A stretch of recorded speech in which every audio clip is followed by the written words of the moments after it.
जय हिंद दोस्तों, Sandeep tricky math special YouTube channel में आप सभी का स्वागत है।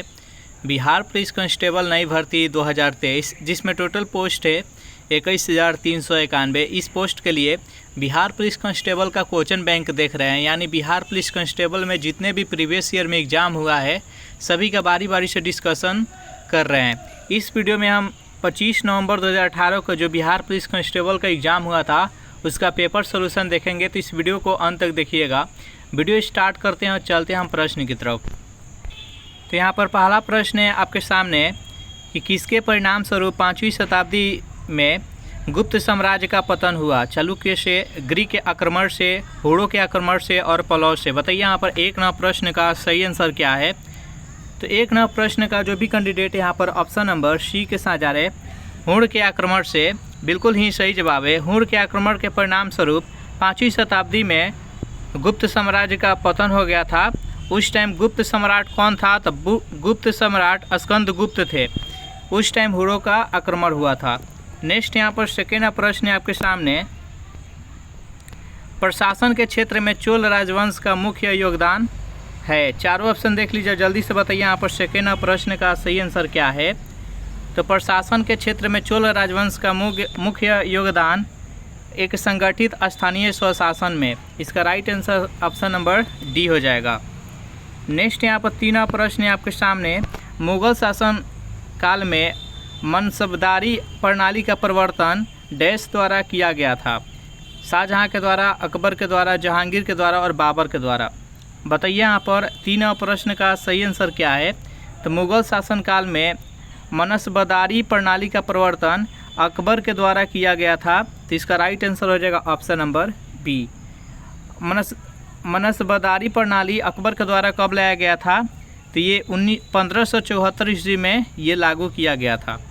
चलिए नेक्स्ट यहाँ पर चार नंबर प्रश्न है आपके सामने, मुगल काल में सर्वाधिक मनसबदार किसके शासनकाल में था? औरंगजेब, अकबर, जहांगीर और शाहजहाँ। बताइए यहाँ पर चार नंबर प्रश्न का सही आंसर क्या है? तो चार नंबर प्रश्न का जो भी कैंडिडेट ऑप्शन नंबर ए के साथ जा रहे हैं, यानी औरंगजेब, बिल्कुल ही सही जवाब है। नेक्स्ट यहाँ पर पाँच नंबर प्रश्न है कि निम्न में से किस अंग्रेज व्यक्ति ने पहली बार श्री भगवत गीता का अनुवाद अंग्रेजी में किया था? विलियम जोन्स ने, चार्ल्स विल्किंस ने, अलेक्जेंडर कनिंघम ने और जॉन मार्शल ने। बताइए यहाँ पर पाँच नंबर प्रश्न का सही आंसर क्या है? तो पाँच नंबर प्रश्न का जो भी कैंडिडेट ऑप्शन नंबर बी के साथ जा रहे हैं, चार्ल्स विल्किंस ने, बिल्कुल ही सही जवाब है।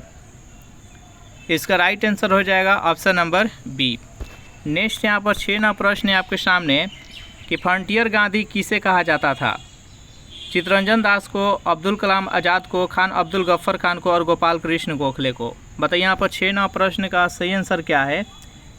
फ्रंटियर गांधी किसे कहा जाता था? तो जो भी कैंडिडेट यहाँ पर ऑप्शन नंबर सी के साथ जा रहे हैं, खान अब्दुल गफ्फर खान, बिल्कुल ही सही जवाब है। इनको सीमांत गांधी के नाम से भी जाना जाता है। तो इसका राइट आंसर है ऑप्शन नंबर सी। नेक्स्ट यहाँ पर सात नंबर प्रश्न है कि किस गुप्त शासक को विक्रमादित्य की उपाधि दी गई थी? चारों ऑप्शन देख लीजिए, जल्दी से बताइए यहाँ पर सात नंबर प्रश्न का सही आंसर क्या है? तो किस गुप्त शासक को विक्रमादित्य की उपाधि दी गई थी? जो भी कैंडिडेट यहाँ पर ऑप्शन नंबर डी के साथ जा रहे हैं, यानी चंद्रगुप्त द्वितीय, बिल्कुल ही सही जवाब है। इसका राइट आंसर है ऑप्शन नंबर डी। नेक्स्ट यहाँ पर आठ नंबर प्रश्न है कि सारनाथ का लॉयन कैपिटल किस शासक से संबंधित है? कनिष्क, अशोक, बिंबिसार और शिशुनाग। बताइए यहाँ पर आठ नंबर प्रश्न का सही आंसर क्या है? सारनाथ का लॉयन कैपिटल किस शासक से संबंधित है? तो आठ नंबर प्रश्न का जो भी कैंडिडेट ऑप्शन नंबर बी के साथ जा रहे हैं, यानी अशोक, बिल्कुल ही सही जवाब है। नौ नंबर प्रश्न है आपके सामने कि 1906 ईस्वी के कांग्रेस के वार्षिक अधिवेशन की अध्यक्षता किसने की थी? चारों ऑप्शन देख लीजिए, जल्दी से बताइए यहाँ पर नौ नंबर प्रश्न का सही आंसर क्या है? तो 1906 ईस्वी के कांग्रेस के वार्षिक अधिवेशन दादा भाई नौरोजी ने की थी। जो भी कैंडिडेट यहाँ पर ऑप्शन नंबर सी के साथ जा रहे हैं, बिल्कुल ही सही जवाब है। थोड़ा सा कांग्रेस के स्थापना तथा कुछ महत्वपूर्ण अधिवेशन के बारे में जान लेते हैं। तो देखिए, भारतीय राष्ट्रीय कांग्रेस का स्थापना 1885 ईस्वी में यो ह्यूम के द्वारा किया गया था और इसका प्रथम अध्यक्ष कौन बने थे?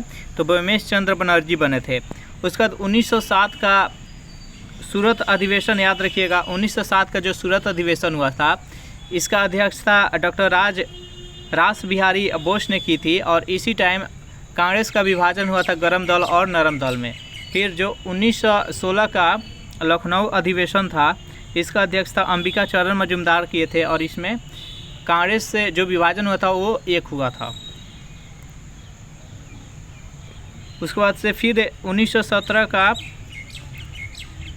कलकत्ता अधिवेशन याद रखिएगा। 1917 का कलकत्ता अधिवेशन, जब प्रथम महिला कांग्रेस का अध्यक्ष बनी थी एनी बेसेंट, और 1924 ईस्वी का गांधी जी का ये अधिवेशन याद रखिएगा बेलगांव, जिसका अध्यक्षता महात्मा गांधी किए थे और महात्मा गांधी जी के द्वारा एकमात्र अधिवेशन किया गया था, वह था 1924 का बेलगांव अधिवेशन। फिर 1925 का अधिवेशन याद रखिएगा, जो कि सरोजिनी नायडू की थी और भारत के प्रथम महिला अध्यक्ष बनी थी कांग्रेस का। ये सब कुछ महत्वपूर्ण कांग्रेस से रिलेटेड प्रश्न पूछा जाता है, जो कि याद रखिएगा। नेक्स्ट यहाँ पर 10 प्रश्न है कि एलिफेंटा की चट्टान काट कर बनाए गए प्रसिद्ध मंदिर निम्न में से संबंधित है, चालुक्य से, चोल से, पल्लव से, राष्ट्रकूट से।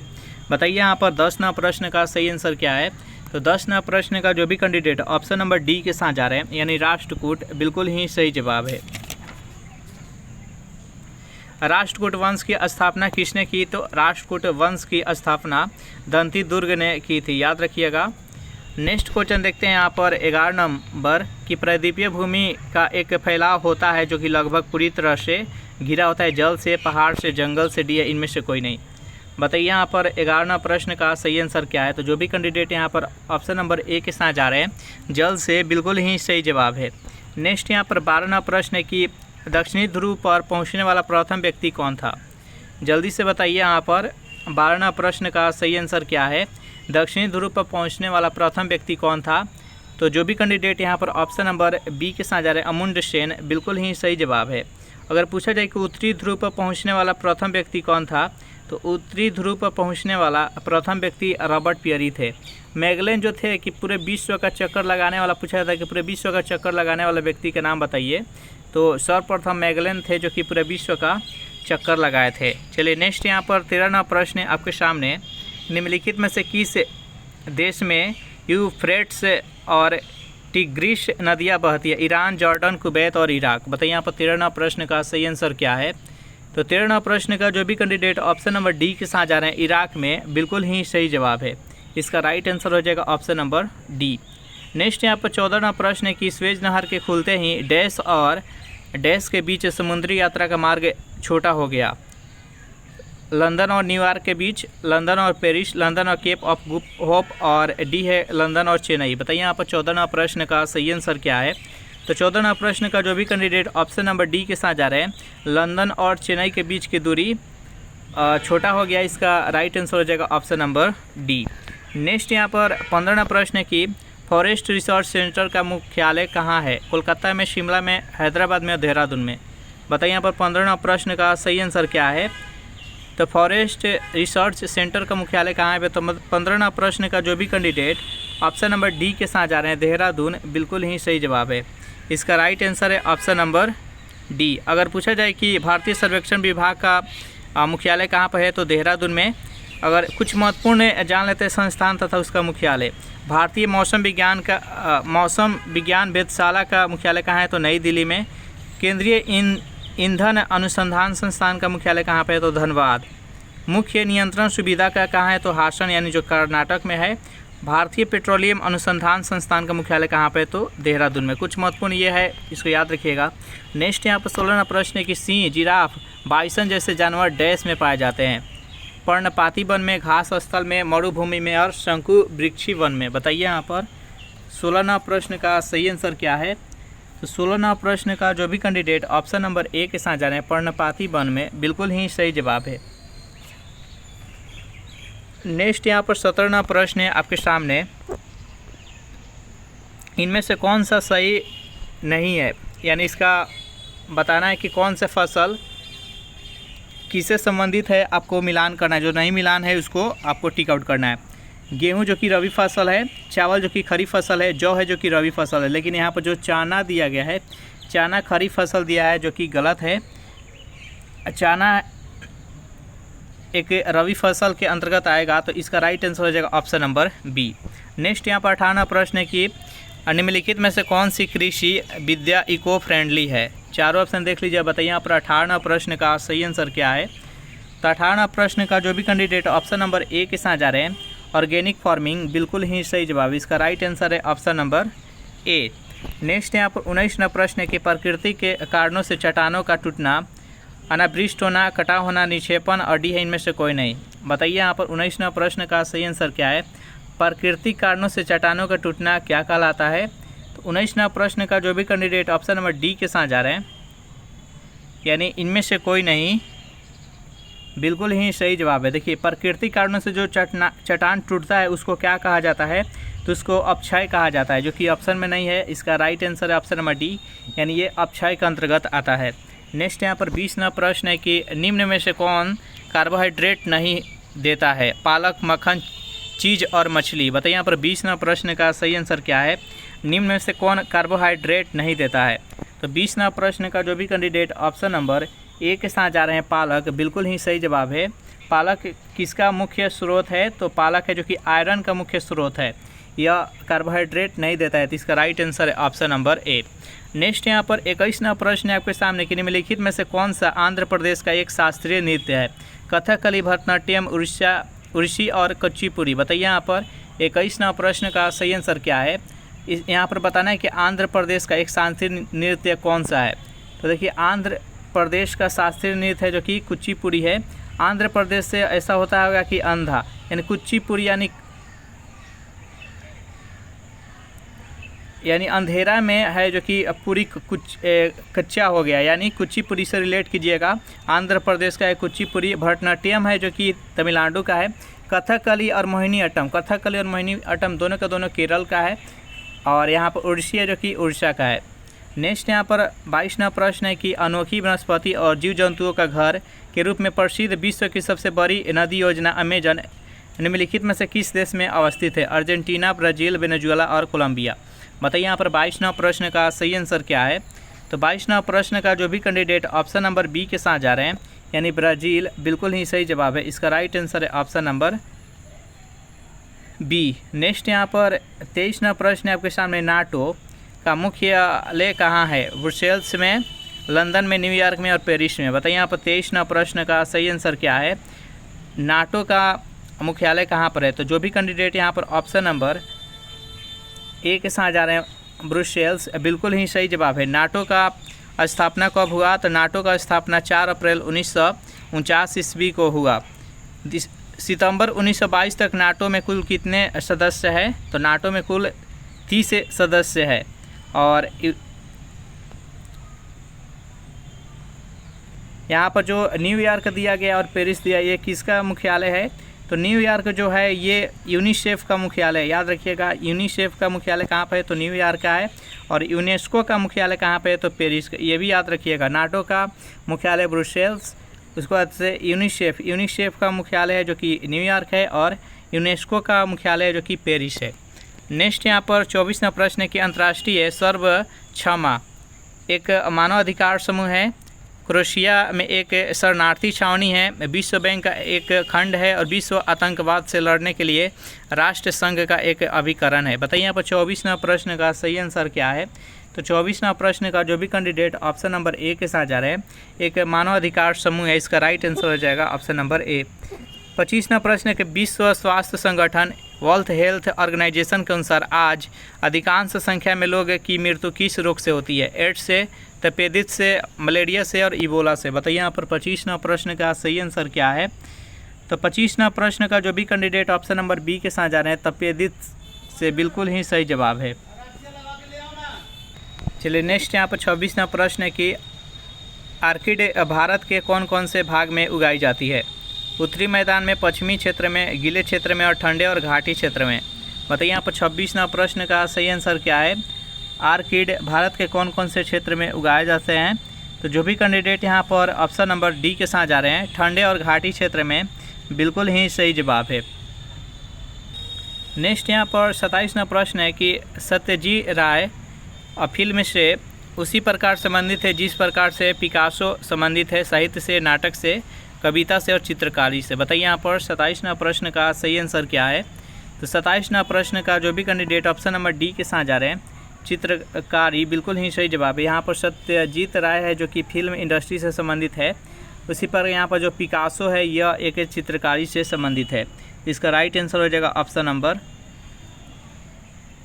डी। नेक्स्ट यहाँ पर 28वां प्रश्न है कि धारावाहक तार कैसा होता है? धनात्मक आवेशित होता है, ऋणात्मक आवेशित होता है, न्यूट्रल होता है, धारा की शक्ति के आधार पर आवेशित होता है। बताइए यहाँ पर 28वां प्रश्न का सही आंसर क्या है? तो जो भी कैंडिडेट यहाँ पर ऑप्शन नंबर सी के साथ जा रहे हैं यानी न्यूट्रल होता है, बिल्कुल ही सही जवाब है। नेक्स्ट यहाँ पर 29वां प्रश्न है कि विश्व जल दिवस कब मनाया जाता है? 4 मार्च को, 28 मार्च को, 22 मार्च को और 17 मार्च को। बताइए यहाँ पर 29वां प्रश्न का सही आंसर क्या है? विश्व जल दिवस कब मनाया जाता है?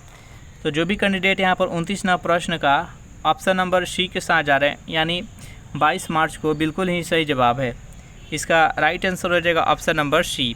नेक्स्ट यहाँ पर 30वां प्रश्न है कि योग दर्शन किससे संबंधित है? गौतम से, पाणिनि से, पतंजलि से और जैमिनी से। बताइए यहाँ पर 30वां प्रश्न का सही आंसर क्या है? योग दर्शन किससे संबंधित है? तो जो भी कैंडिडेट यहाँ पर ऑप्शन नंबर सी के साथ जा रहे हैं पतंजलि से, बिल्कुल ही सही जवाब है। नेक्स्ट यहाँ पर 31वां प्रश्न है कि निम्न में से किस स्थान पर बायोगैस प्लांट कार्यरत है?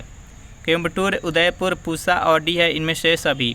बताइए यहाँ पर 31वां प्रश्न का सही आंसर क्या है?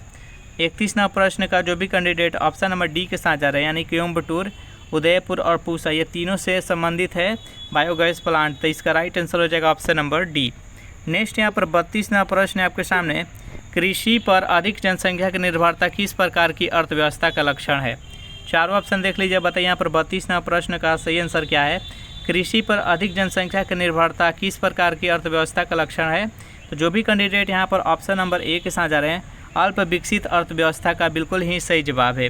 नेक्स्ट यहाँ पर 33वां प्रश्न है कि गिफिन वस्तुओं की श्रेणी में आते हैं औद्योगिक वस्तुएं, निर्यातिक वस्तुएं, आयातिक माल और घटिया माल। बताइए यहाँ पर 33वां प्रश्न का सही आंसर क्या है?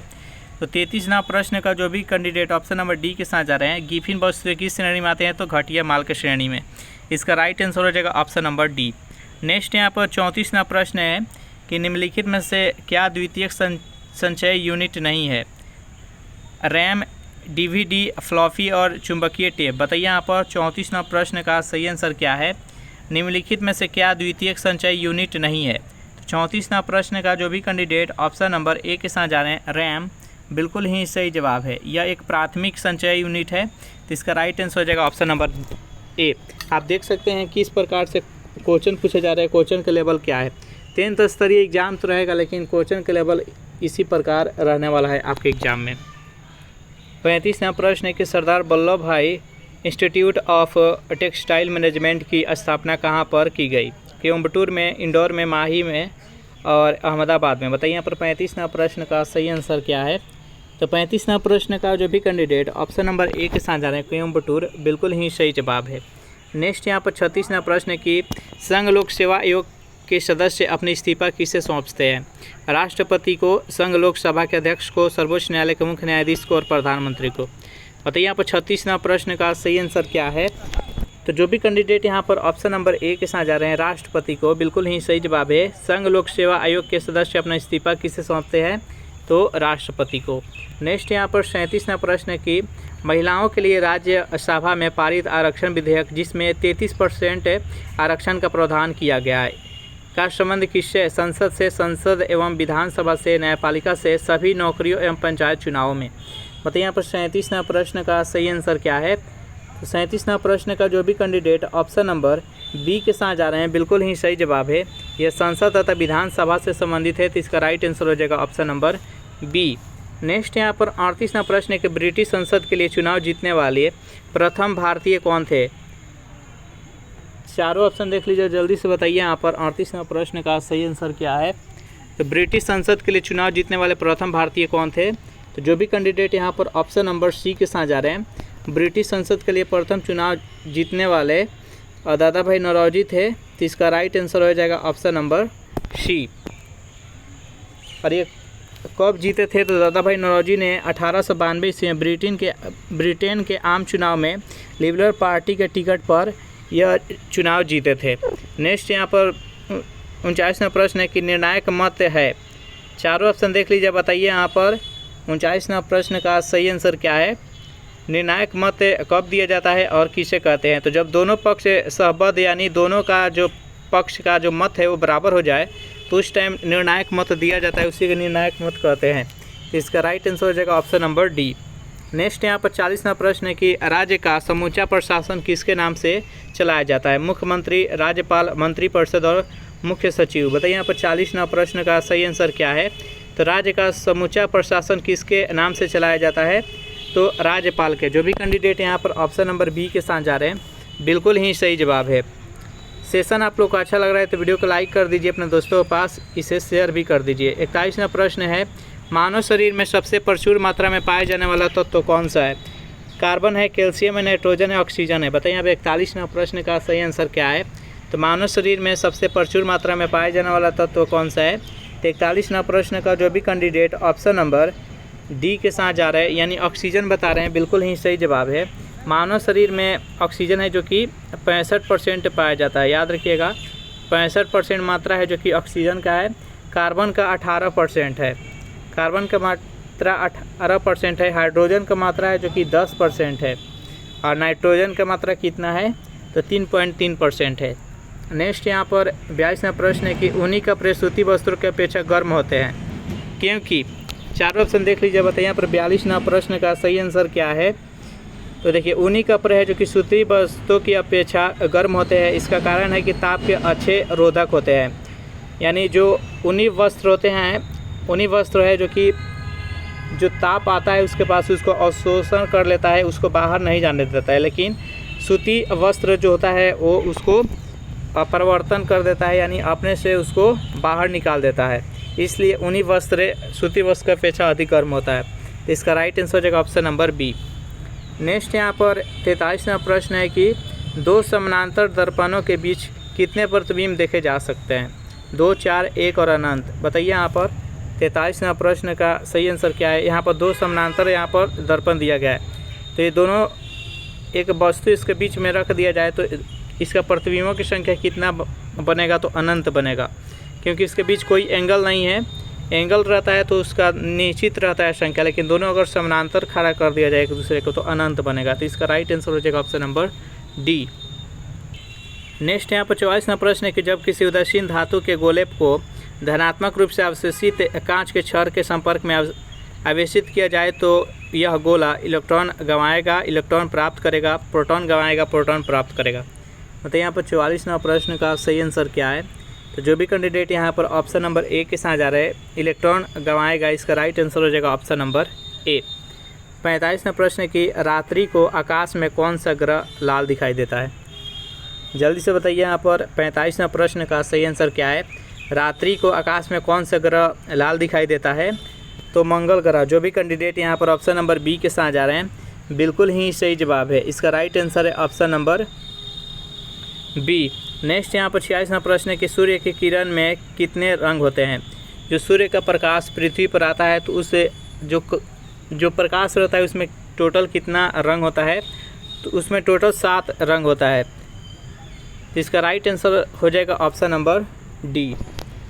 और आप जब रेनबो देखते होंगे तो उसमें वो 7 कलर आपको दिखाई देता होगा, जिसको बैजानिया पिनाला के नाम से जाना जाता है। बै से बैगनी, जा से जामुनी, नी से नीला, हा से हरा, पी से पीला, नारंगी और लाल, ये 7 कलर जो होता है। नेक्स्ट यहाँ पर 47वां प्रश्न है कि दो वेक्टर जिसका मान अलग है, ऑप्शन नंबर ए है, उनकी दिशा अलग होगी। यानी अगर दो वेक्टर है और इसका अगर मान अलग अलग कर दिया जाए तो उसका दिशा अलग हो जाएगी, उसका परिणामी शून्य होगा, उसका परिणामी शून्य नहीं हो सकता है और डी है उपयुक्त में से कोई नहीं। बताइए यहाँ पर 47वां प्रश्न का सही आंसर क्या है? तो 47वां प्रश्न का जो भी कैंडिडेट ऑप्शन नंबर सी के साथ जा रहे हैं, यानी दो वेक्टर इसका मान अगर अलग अलग कर दिया जाए तो इसका परिणामी शून्य नहीं हो सकता है। इसका राइट आंसर हो जाएगा ऑप्शन नंबर सी। नेक्स्ट यहाँ पर 48वां प्रश्न है आपके सामने। किसी गैस के निश्चित द्रव्यमान का 273 डिग्री परम ताप पर आयतन 25 से मिली है, यदि दाब स्थिर रखा जाए तो 546 परम ताप पर उसी गैस का द्रव्यमान का आयतन कितना होगा? 4 ऑप्शन देख लीजिए और जल्दी से बताइए यहाँ पर इस प्रश्न का सही आंसर क्या है। तो जो भी कैंडिडेट यहाँ पर ऑप्शन नंबर बी के साथ जा रहे हैं, 50 मिली, बिल्कुल ही सही जवाब है। इसके लिए फार्मूला होता है V1 बट्टा T1 इक्वल टू V2 और बट्टा में T2 यहाँ पर मान रख सकते हैं और रख कर यहाँ से हम V2 का मान निकाल लेंगे। यहाँ पर जो V1 का मान दिया गया है, V1 का मान यहाँ पर 25 दिया गया है यहाँ पर। उसके बाद से यहाँ पर T1 का मान 273 डिग्री दिया गया है। उसके बाद से T2 का मान कितना दिया है तो 546 दिया गया है। यहाँ पर हम V2 का मान ज्ञात कर लेंगे। इसको इधर इसको यानी V2 बराबर क्या हो जाएगा, तो V2 बराबर हो जाएगा V1 और गुने में यहाँ पर T2 और बाटा में यहाँ पर T1 है। यहाँ पर मान पुट कर देंगे और यहाँ पर V2 का मान निकल जाएगा यहाँ पर 50 मिली। नेक्स्ट यहाँ पर 49वां प्रश्न है कि प्राकृतिक गैस के बारे में निम्नलिखित में से कौन सा कथन असत्य है। चारों ऑप्शन देख लीजिए और जल्दी से बताइए यहाँ पर 49वां प्रश्न का सही आंसर क्या है। तो जो भी कैंडिडेट ऑप्शन नंबर डी के साथ जा रहे हैं, यह कार्बन मोनोऑक्साइड तथा H2 का मिश्रण है। इसका राइट आंसर हो जाएगा ऑप्शन नंबर डी। 50वां प्रश्न है कि हाइड्रोकार्बन के प्राकृतिक स्रोत है कच्चा तेल, बायोमास, कोयला और कार्बोहाइड्रेट्स। बताइए यहाँ पर 50वां प्रश्न का सही आंसर क्या है। तो हाइड्रोकार्बन के प्राकृतिक स्रोत क्या है। जो भी कैंडिडेट यहाँ पर ऑप्शन नंबर ए के साथ जा रहे हैं, कच्चा तेल, बिल्कुल ही सही जवाब है। तो इस प्रकार 50 प्रश्न देखे इस सेशन में। बाकी के प्रश्न हम नेक्स्ट सेशन में देखने वाले हैं। सेशन आप लोग को अच्छा लगा हो तो वीडियो को लाइक कर दीजिए, अपने दोस्तों के पास शेयर कर दीजिए। थोड़ा सा ये सेशन थोड़ा सा डिफ़िकल्ट है, इसमें क्वेश्चन डिफ़िकल्ट था क्योंकि जब ये एग्ज़ाम हुआ था उस टाइम इसमें हार्ड ही क्वेश्चन रखा गया था। तो thanks for watching this video. मिलते हैं नेक्स्ट वीडियो में।